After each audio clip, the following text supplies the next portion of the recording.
Hi, hello everyone. Welcome to TechnoJP YouTube channel. இது ஒரு knowledge sharing training session. வாங்க ட்ரைனிங்குள்ள போகலாம். எனக்கு ஒன்று இம்பார்ட்டன்ட் டாபிக் என்ன பார்க்க போகிறோம்னா CE marking PED pressure equipment directive part 2. Part 1 வந்து CE மார்க்கிங் பற்றி ஃபுல் டெஃபினேஷன்ஸ் போட்டிருக்கேன், என்னென்ன ஸ்டாண்டர்ட்ஸ் கவர் ஆகுதுன்னு போட்டிருக்கேன்.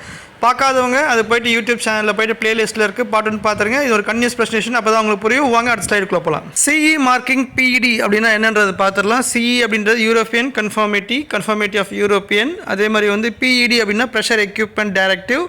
இந்த ப்ரெஷர் எக்யூப்மெண்ட் டைரக்டிவ்ன்றது சில ப்ரெஷர் எக்யூப்மெண்ட்ஸுக்கு சம்மந்தப்பட்ட ப்ராடக்ட்ஸை வந்து நம்ம வந்து CE மார்க்கிங் நேம் பிளேட்டில் வந்து நம்ம மார்க் பண்ணுவோம். அது எப்படி மார்க் பண்ண முடியும்னா, meeting the requirements of product regulation requirements, design, manufacturing, inspection, testing, அதோடைய ஹார்மோனைஸ் ஸ்டாண்டர்ட்ஸில் இருக்கிற ரெக்குயர்மெண்ட்ஸ் எல்லாம் நம்ம மீட் பண்ணணும் அப்படின்னா வந்து ப்ராடக்டோடைய CE மார்க்கிங் வந்து பண்ணலாம்.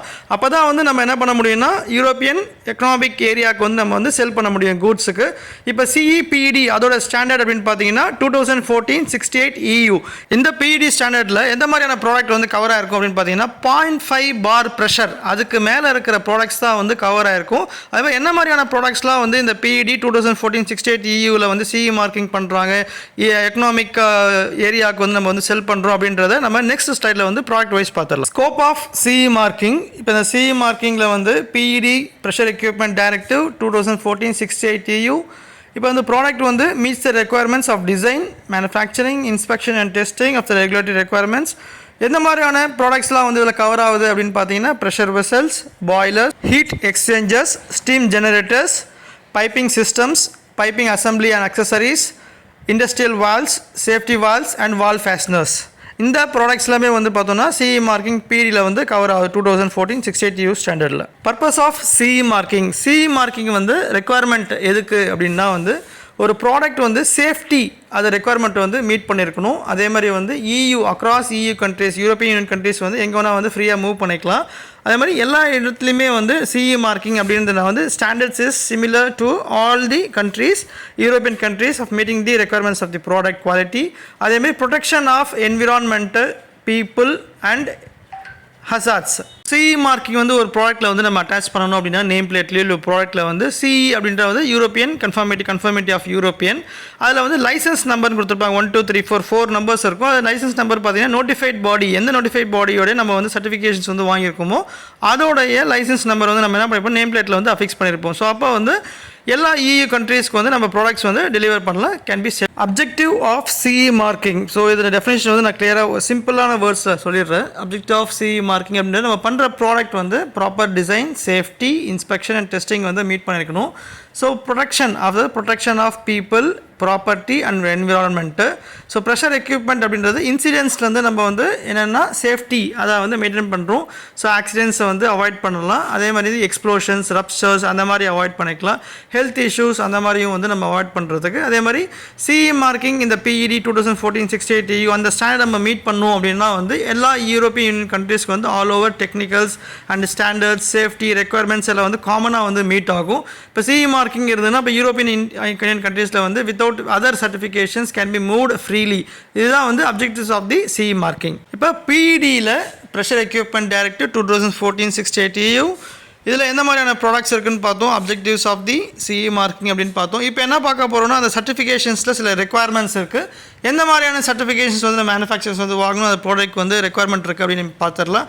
இப்போ வந்து சவுண்ட் இன்ஜினியரிங் ப்ராக்டிஸ், அது வந்து SEP அப்படின்னு சொல்லுவாங்க. இதில் வந்து பார்த்திங்கன்னா லோ ப்ரெஷர், லோ வால்யூம், அதேமாதிரி லோ ரிஸ்க்கு, அந்த மாதிரி லோ ஹசார்டு அந்த மாதிரி இருக்கிறதுக்கு. அப்போ வந்து எந்த மாதிரியான குரூப் 1 குரூப் 2 அப்படின்னு பார்த்துடலாம். குரூப் 1 அப்படின்னா வந்து flammable liquid, hazarded liquid or toxic or explosion liquid.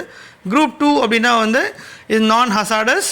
அதே மாதிரி வந்து safest liquids or water, air. இது மாதிரி இருக்கிறதுலாம் வந்து SEP அப்படின்னா வந்து நம்மளுக்கு இதுக்கு CE மார்க்கிங் அப்படி ரெக்குயர்மெண்ட்ன்றது தேவையில்லை. இப்போ நம்ம பண்ணுற ப்ராடக்ட்ஸ் வந்து லாஸ்ட்டு பார்ட் 1ல் என்ன சொல்லியிருந்தேன் அப்படின்னா வந்து ப்ராடக்ட்ஸ் வந்து சைஸு, என்ன என்விரான்மெண்ட்டுக்கு யூஸ் ஆகுது, என்ன ஃப்ளூயிடுக்கு யூஸ் ஆகுது, என்ன வால்யூம், என்ன வந்து ப்ரெஷர் அதெல்லாம் வந்து நம்ம ரிலேட் பண்ணி நம்ம வந்து கொடுத்துருக்கோம். அப்போ என்ன பண்ணுவாங்கன்னா நோட்டிஃபைட் பாடி வந்து அதை செக் பண்ணிவிட்டு எந்த கேட்டகரியில் அது வந்து ஃபார்ம் ஆகுது அப்படின்றத நம்மளுக்கு வந்து சொல்லுவாங்க. ஸோ அப்போ அது வந்து சர்டிஃபிகேஷன்ஸில் இந்த கேட்டகரிஸ் அண்ட் குரூப் 1 குரூப் 2 அப்படின்றது வந்துடும். இப்போ எஸ்சிபின்னு பார்த்தோம், சவுண்ட் இன்ஜினியரிங் ப்ராக்டிஸ். அதில் வந்து லோ ப்ரெஷர், அதாவது 0.5 பாருக்கு கீழே இருக்கனால அது வந்து ரெக்குயர்மெண்ட் தேவையில்லை, லோ ஹசார்டு, லோ வால்யூம். இப்போ கேட்டகரி 1 அப்படின்னு பார்த்தோம்னா இதில் ப்ரெஷர், அதாவது மேக்ஸிமம் அலோவர் ப்ரெஷர் வந்து 10 பார். இப்போ 10 பார் இருக்குது நம்ம ப்ரெஷர் நம்ம பண்ணுற ப்ராடக்ட் வந்து கேட்டகரி 1 வந்து ஃபாலோ ஆகும். அதே மாதிரி வால்யூம் வந்து 100 லிட்டர். சைஸ் வந்து பார்த்தீங்கன்னா 1 inch and above 1 inch. above 1 inch இருந்தால் தான் வந்து நம்மளுக்கு வந்து என்ன ஆகும்னா கேட்டகரி 1 அப்படின்றதே ஃபார்ம் ஆகும். அதுக்கு தான் CE மார்க்கிங் அப்படின்றதே வந்து தேவை. இப்போ குரூப் 1 அப்படின்னு பார்த்தோன்னா லாஸ்ட் டைம் சொன்ன மாதிரி வந்து flammable, hazardous, toxic, explosion. Group 2 அப்படின்னா வந்து நான் ஹசார்டஸ், இது வந்து normal safest fluid like water, air. இதுக்கு வந்து மேனுஃபேக்சரிங் செல்ஃப் சர்டிஃபிகேஷன்ஸ் அது வந்து இருந்தால் போதும், செல்ஃப் இன்ஸ்பெக்ஷன்ஸ் அது இருந்தால் போதும். கேட்டகரி 1 வந்து நம்ம சர்டிஃபிகேஷன் வந்து வாங்கலாம் CE மார்க்கிங்க்கு. இப்போ லாஸ்ட் வந்து பார்த்தது கேட்டகரி 1, அது வந்து லோ ரிஸ்க்கு. இப்போ கேட்டகரி 2 அப்படின்றது வந்து மீடியம் ரிஸ்க்கு. ஸோ இதோட ப்ரெஷர் அப்படின்னு பார்த்தோன்னா அலோவர் ப்ரெஷர் வந்து 20 பார், வால்யூம் பார்த்தீங்கன்னா 200 லிட்டரு, இதோட சைஸ் வந்து பார்த்தீங்கன்னா 4 இன்ச்சு. அப்போ இதுலேயும் வந்து ஃப்ளேமபிள் ஃப்ளூயிட்ஸ் இருக்குது. குரூப் 1 குரூப் 2 இதுவும் வந்து கேட்டகரி 2னா குரூப் 1 குரூப் 2 செலக்ட் பண்ணணும். இதில் வந்து நோட்டிஃபைட் பாடியோடைய ஜஸ்ட் ரெக்குவயர்மெண்ட்ஸ் வந்து மீட் பண்ணணும். அவங்க வந்து இன்ஸ்பெக்ஷன்ஸ் அந்த மாதிரி இருக்குது, கமிட்மெண்ட்ஸ் அந்த மாதிரி இருக்குது. ஸோ இதெல்லாம் வந்து நம்ம கேட்டகரி 2க்கு வந்து ஃபாலோ பண்ணணும். இப்போ கேட்டகரி 1 அப்படின்றது பார்த்தோம் லோ ரிஸ்க்கு, கேட்டகரி 2ன்றது மீடியம் ரிஸ்க்கு. இப்போ கேட்டகரி 3 அப்படின்றது பார்த்தோன்னா ஹை ரிஸ்க்கு. இதோட ப்ரெஷர் பார்த்தோன்னா 40 பார், அலோவ் மேக்ஸிமம் ப்ரெஷர் வந்து 40 பார், வால்யூம் வந்து 1000 லிட்டரு. இதோட சைஸ் அப்படின்னு பார்த்தோன்னா பைப்பிங் சைஸ் வந்து 200 mm இல்லைனா வந்து 8 இன்ச்சு.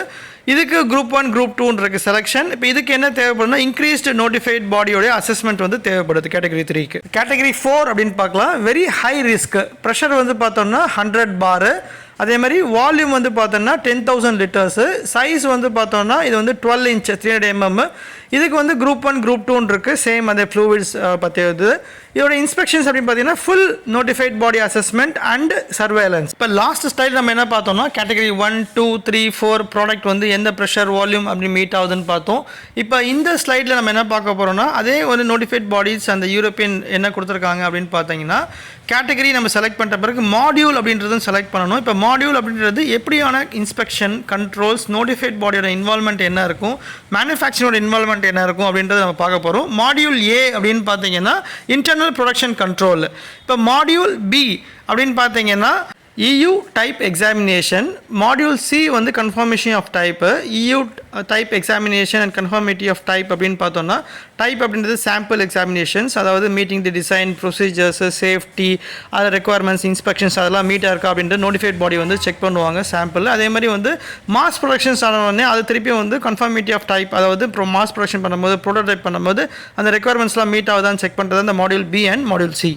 இப்போ மாடியூல் D அப்படின்றது வந்து ப்ரொடக்ஷன் குவாலிட்டி அஷூரன்ஸ் இருந்தால் வந்து அந்த ப்ராடக்ட்டை வந்து செக் பண்ணுறதுக்கு மாடியூல் D அப்படின்ற சர்டிஃபிகேஷன் வாங்கலாம். மாடியூல் D அப்படின்றது வந்து product quality assurance. Module F அப்படின்றது வந்து பார்த்தோம்னா ப்ராடக்டோட வெரிஃபிகேஷன்ஸ். எவ்ரி ப்ராடக்ட்ஸ் நம்ம பண்ணுறோம் பார்த்தீங்களா, அந்த மேனுஃபேக்சர் வந்து வெரிஃபை பண்ணுறது, ப்ராடக்ட் குவாலிட்டி ப்ரொடக்ஷன்ஸ் அதெல்லாம் அஷூரன்ஸ் அதை வெரிஃபை பண்ணி செக் பண்ணுறது தான் வந்து. மாடியூல் G அப்படின்னு பார்த்தோம்னா அது வந்து யூனிட் வெரிஃபிகேஷன்ஸ். மாடியூல் H அப்படின்றது பார்த்தோம்னா full quality assurance. So start from the procedure designs and up to end of final inspection and declaration of conformity எல்லாமே வந்து மாடியூல் Hல வந்துடும். இப்போ இதுதான் வந்து மாடியூல் பார்த்துட்டோம். லாஸ்ட் வந்து கேட்டகரி 1 பார்த்துட்டோம். இதெல்லாம் வந்து சர்டிஃபிகேஷன்ஸ் நம்ம ப்ராடக்ட்டுக்கு கன்ஃபர்மேஷன்ஸ் வாங்குறது, என்ன கேட்டகரியில் வருது, என்ன குரூப் 1ல் வருது, என்ன மாடியூலில் வாங்குறது, இதுதான் பார்த்தோம். இப்போ பார்ட் 2 அப்படின்றது எல்லாமே கவர் பண்ணிட்டோம். பார்ட் 3ல வந்து என்ன மாதிரியான ரெக்குவயர்மெண்ட்ஸ், என்ன மாதிரியான டாக்குமெண்ட்ஸ்லாம் நம்மளுக்கு தேவைப்படுது, initial from the discussion with the notified body and up to the certifications of the product of CE marking அப்படின்றத பார்த்துடலாம். ஸோ மிஸ் பண்ணாதீங்க. பார்ட் 3 வந்து நம்ம பார்ப்போம். CE PD 2014-68 இந்த ப்ரெசன்டேஷன் பார்ட் 2 உங்களுக்கு பிடிச்சிருக்கும்னு நினைக்கிறேன். இது நம்ம கேட்டகரிஸு, ஸ்கோப்பு, அப்ஜெக்டிவ், ப்ராடக்ட்ஸ் எல்லாமே கவர் பண்ணியிருக்கோம். இந்த ப்ரெசன்டேஷனில் உங்களுக்கு எதனா கமெண்ட் செக்ஷனில் வந்து கொரீஸ் இருந்ததுன்னா கொடுங்க, நாங்கள் அட்டென்ட் பண்ணுறோம். அதே மாதிரி ப்ரெசன்டேஷன் உங்களுக்கு என்ன ப்ரிப்பேர் பண்ண சொல்லுங்கள், நாலேஜ் வந்து நாங்கள் வந்து ஷேர் பண்ணுறோம். Thank you very much. Thanks to every one. Thanks to my teammate. நம்ம நெக்ஸ்ட் ப்ரெசன்ட் மீட் பண்ணலாம். By from technology YouTube channel.